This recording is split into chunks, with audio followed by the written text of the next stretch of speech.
This is the second video for religion and belief systems in Australia after 1945, and this is again on Aboriginal spiritualities, and it's the effect of dispossession on Aboriginal spiritualities.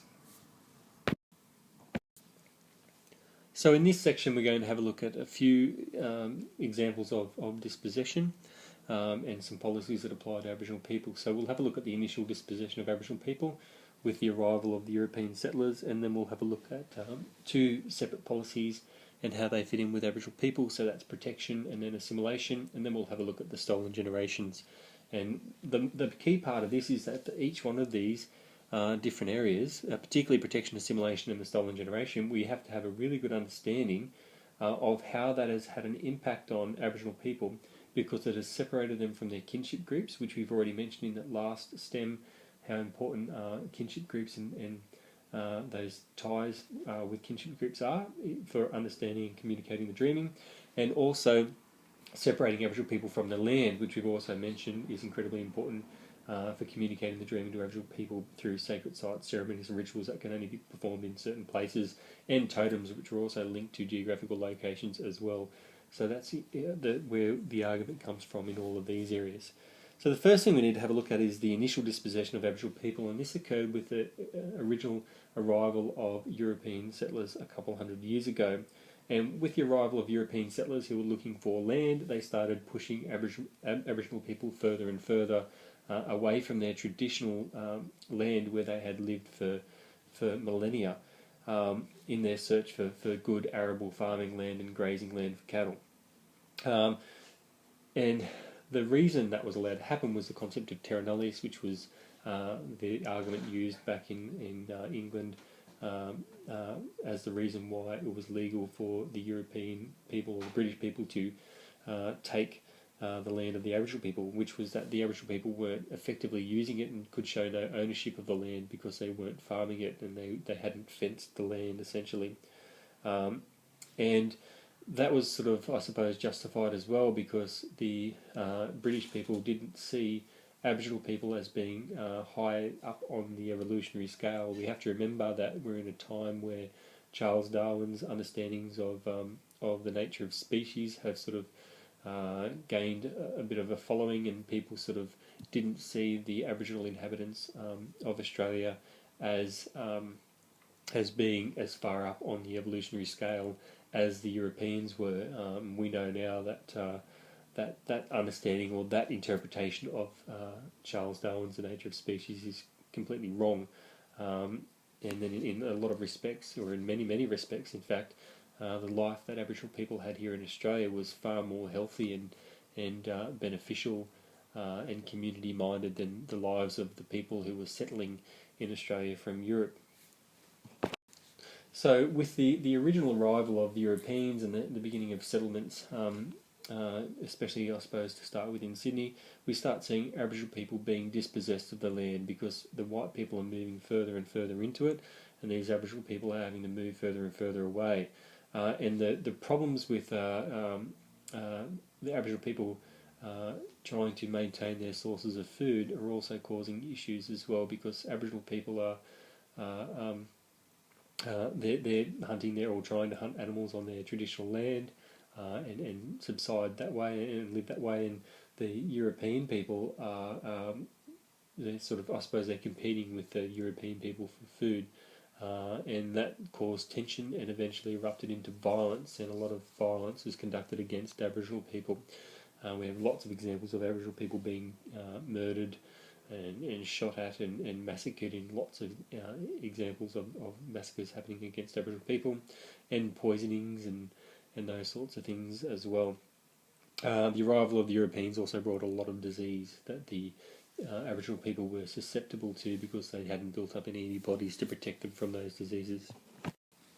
So this was a story up through till the 1880s, when the government introduced what became known as the policy of protection, or the protection policy. And the idea of this policy was that they originally believed that that the Aboriginal people couldn't really care for themselves. So the whole idea was that it was a paternal, what we call a paternalistic policy, which means it's a fatherly figure type policy where saying that the Aboriginal people need protection from themselves, essentially. They saw the way that the Aboriginal people were continuing to live wasn't of a standard that a white person would find good enough. So they sort of took it upon themselves to civilise them, and they would do this by teaching them and having them adopt the white European cultures and customs, and that's how they would make them civilised, I suppose. So during this period, what we saw was a lot of Aboriginal people, many thousands of Aboriginal people, removed from their land, and in a lot of cases from their families as well, and placed in Christian missions and government reserves. And that's important, the distinction there. The Christian missions were obviously run by the churches, and the government reserves were lands set aside and looked after and managed by the government with caretakers in them. And the whole purpose of these is that we have Aboriginal people separated from their land, in many cases forbidden from speaking their own languages, forbidden from engaging in their traditional rituals, customs and ceremonies. And so the whole idea was that if the white people could separate the Aboriginal people from their culture and their customs, then they could sort of, I suppose, get rid of the Aboriginality in terms of the way they lived from them. And the other idea was to separate them from white people too. So by not integrating them into whiter society, that wasn't the purpose. They weren't trying to bring them into white society. They were keeping them separate on these reserves and these missions. And what they thought was that they would just put them there for the time period until they died out, and we'd civilise them while we could, and then they would eventually die out, which is what they thought would happen. And there was the notion that they were soothing the pillow of a dying race. So they were sort of being nice by civilising the Aboriginal people and giving them somewhere to live and giving them better health and better conditions and an education. So in a lot of respects, they thought they were doing the right thing for these Aboriginal people and being nice to them while they died out. So they felt that by providing that Western education and the European clothing and teaching them the gospel and all those sorts of things, that they're actually doing the right thing by these Aboriginal people.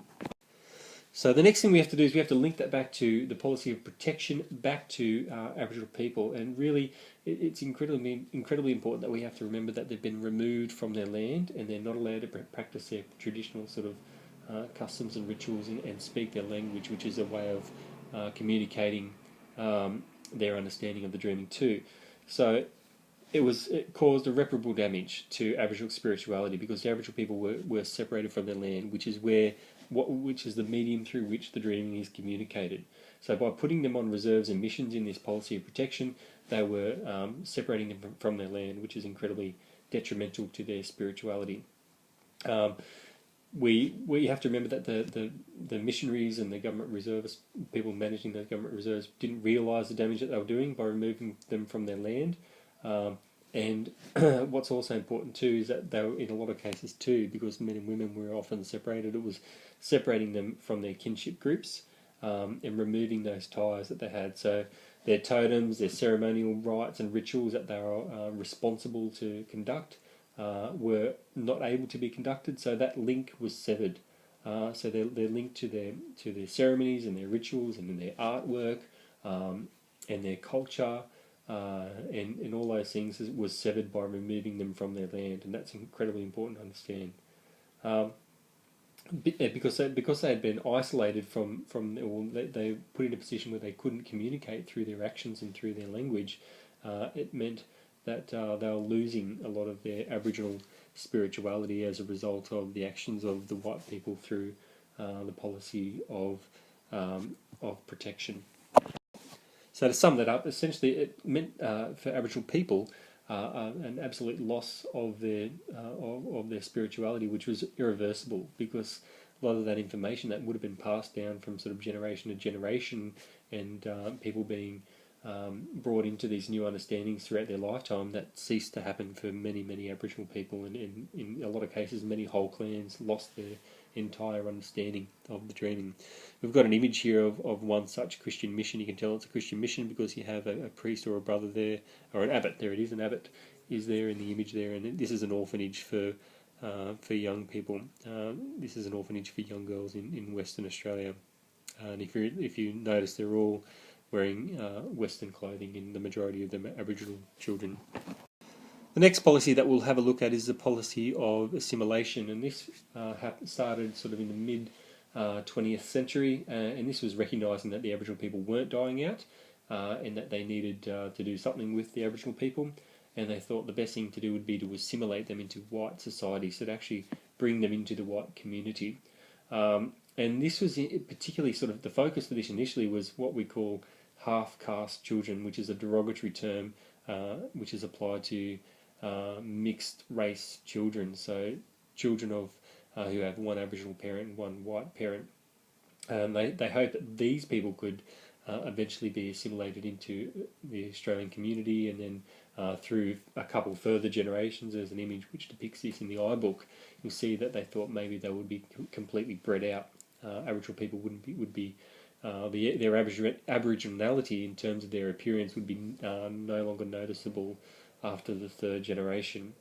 So it was a pretty horrible sort of understanding, really. So this further sort of had a detrimental impact on Aboriginal spiritualities, because it was again forcing Aboriginal people to act like white people, and therefore lose their own understanding of their spirituality.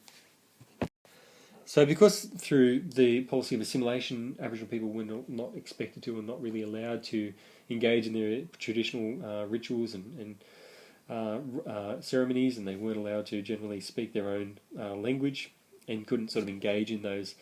totemic and kinship relationships that they had in the past, they were losing their connection to the dreaming, which is incredibly important, because their understanding couldn't be passed on authentically as well, which is another important point, because they weren't allowed to speak in their native dialect. And we've already mentioned previously how difficult it is to convey understanding of the dreaming, or an authentic understanding of the dreaming, through the English language, because a lot of the words don't translate. So as a result of this, the Aboriginal people were losing their connection to the land, because they were no longer able to talk about their spirituality and pass on information through rituals and ceremonies, and demonstrate their understanding, or communicate the understanding of the dreaming through those totemic and kinship groups as well. So again, policy of assimilation had a really detrimental impact on Aboriginal spirituality. It essentially made it impossible for Aboriginal people to authentically pass on their understanding of the dreaming, and therefore Aboriginal people were disconnected from their spirituality. They lost their kinship groups, and they lost their land, which meant they lost their spirituality. That's the crux of the argument there. So even though eventually Aboriginal people were given the same legal status and rights as white people, they had lost their understanding of their cultural and their spiritual identity. The last section we'll look at is the stolen generation, which I'm sure everyone is familiar with and would have heard about before. And this was a whole generation or generations of children who were forcibly removed from their parents by the government and also church institutions. This happened over a long period of time. Remember, we're really only looking at the impact after 45, but this happens, or it started in roughly 1900 and went through to around about 1972, which is very late. So these Aboriginal children were removed from their families because it was deemed that their families couldn't take proper care for them from the European standpoint, and they were placed in government institutions or church missions and orphanages and those sorts of things. In a lot of these places as well, they suffered a lot of abuse, sexual, physical abuse, emotional abuse by the people who were there to care for them, which has been very tragic. 1996, we had the Australian Human Rights and Equal Opportunity Commission, who published the Bringing Them Home report, which was really an important report into the conditions and what people suffered. And what they found was that it was hard to put a number on the people who had been taken because there were no official records kept. But there's somewhere between a third and a tenth of Aboriginal children were actually taken from their family during this time period, which has had a massive impact on Aboriginal spirituality as well. So removing them forcefully from their land and also from their kinship groups meant a complete separation for these Aboriginal children from their spirituality, because they no longer had that connection to the land, and they weren't able to demonstrate, or they weren't able to continue to communicate their understanding of the dreaming through their language, through their totemic and kinship groups which had been severed, and also through the ceremonies and rituals and their responsibilities to the land that they were expected to fulfil. They could no longer fulfil these responsibilities or demonstrate their relationship to other people in their clans because those relationships, those links had been severed. So the link to the land and the link to their kinship groups had been severed, which meant there was a complete loss of their Aboriginal spirituality as a result.